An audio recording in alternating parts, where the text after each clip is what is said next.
মেধা তালিকায় নেই জলপাইগুড়ি। 684 পেয়ে জেলায় প্রথম টোটো চালকের ছেলে কৌশিক।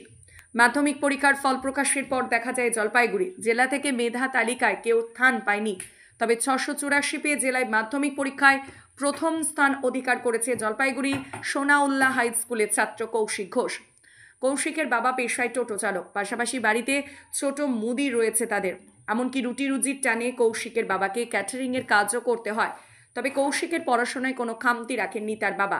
এদিকে বিদ্যালয়ের ছাত্র কৌশিক ভালো ফল করায় খুশি বিদ্যালয়ের শিক্ষকরা। কৌশিক বাংলায় 94, ইংরেজিতে 95, ইতিহাসে 97, ভূগোলে 99, জীবন বিজ্ঞানে 100, ভৌত বিজ্ঞানে 100, অঙ্কে 99 পেয়েছে।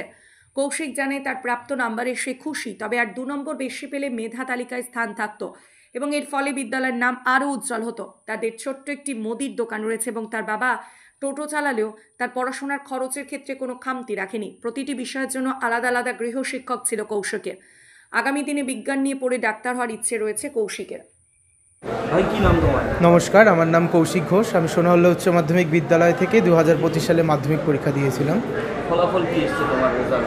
আজ 2025-এর মাধ্যমিকের ফলাফল এসেছে এবং তাতে আমার মোট প্রাপ্ত নাম্বার এসেছে 684। কোনটায় কত কি পেয়েছো সাবজেক্টগুলো? বাংলাতে 94 পেয়েছি, ইংরেজিতে 95 পেয়েছি, ভৌত বিজ্ঞান জীবন বিজ্ঞান উভয়তে 100, আর অঙ্কতে 99 পেয়েছি, ভূগোলে 99 পেয়েছি এবং ইতিহাসে 97 পেয়েছি। কেমন লাগছে? বলতে গেলে আনন্দ তো একটু লাগছে, কিন্তু ওই আর কি 2 নাম্বারটা যদি আমার আর একটু বেশি হতো তাহলে পশ্চিমবঙ্গের মধ্যে একটা আমার স্থান থাকতে পারতো। আমাদের স্কুলের জন্য একটা গর্বের ব্যাপার হতো ওটার জন্য একটু খারাপ লাগছে আর কি 2 নাম্বারের জন্য। কতটা আশা করেছিল? আশা আমার 690 ছিল। প্রিপারেশন কিভাবে নিলে মাধ্যমিকের প্রিপারেশন নেওয়া বলতে গেলে প্রথম থেকেই আমি নিয়মিতভাবে পড়াশোনা করেছিলাম। প্রত্যেক দিন সময় তেমন করে বাধা সময় ছিল না, আমি সব সময়ই পড়তাম। মাঝে মাঝে আর কি ব্রেক লার্নিং যে মেথডটা রয়েছে আমি ওটাকে ব্যবহার করতাম। মাঝে মাঝে একটু ব্রেক নিয়ে রাস্তায় বন্ধুদের সাথে কথা বলা এসবই করতাম।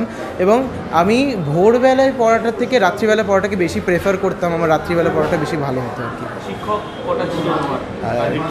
এই শিক্ষকের ক্ষেত্রে আমার বাড়িতে আর্থিক পরিস্থিতি তেমন ভালো না থাকা সত্ত্বেও আমার বাবা এই ক্ষেত্রে কোনো কৃপণতা দেখাননি।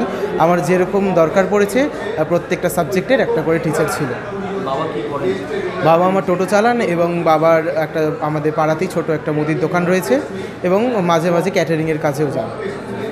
পরিবার কতটা খুশি এই সাফল্যে, ভালো ফলাফলে কতটা খুশি? আমার মা বাবার আশানুরূপ ফল করতে পেরেছিলাম আমি, তার জন্য তারা অত্যন্ত খুশি। কিন্তু আমার আর কি আর একটু বেশি যদি হতো আমি খুশি হতাম। আগামীতে কি নিয়ে পড়ার ইচ্ছা আছে? আমি সায়েন্স নিয়ে পড়া শুরু করে দিয়েছি। আগামীতে এবার উচ্চ মাধ্যমিক দেওয়ার পর আমি নিট দিয়ে ডাক্তার হচ্ছি। হ্যাঁ, ওটাই।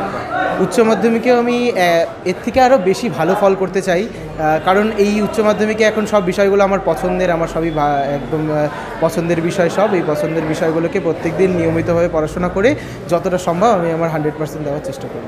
বাড়িতে কি কি আছে? বাড়িতে আমার মা, বাবা, আমার ঠাম্মা এবং পিসি রয়েছে।